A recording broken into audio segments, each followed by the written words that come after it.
बलंगारे जो गोटे unfortunate incident होता तारपर आपण देखुथे ये गोटे आम स्पेशलिस्ट टीम अनवरत तार इन्वेस्टिगेशन जारी रखिंट जेहेतु ए घटनाटी सेमती प्रकार गोटे परिस्थिति होता कि तेणु आमको प्रत्येक इन्वेस्टिगेशन जहाँ भी आम करुँ समय सापेक्ष समय लगुच से आम एटा को टी आपण मैंने देखुवे समय लगुच बट मुझे कहबी जे समस्त प्रकार एंगल रू इन्वेस्टिगेशन जारी रही आम स्पेशलिस्ट टीम ये अच्छा आम कौन प्रकार जमती किसी क्षय केमती जमती किसी क्षय न छाड़ू एवं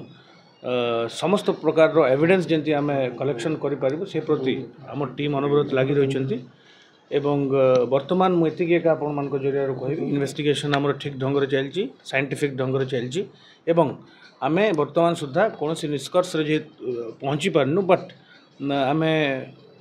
मूल्यवान एविडेंस आम हस्तगत होइछु जोठी मु भावुची जे किछि आम आगामी दिन रे किछि निष्कर्ष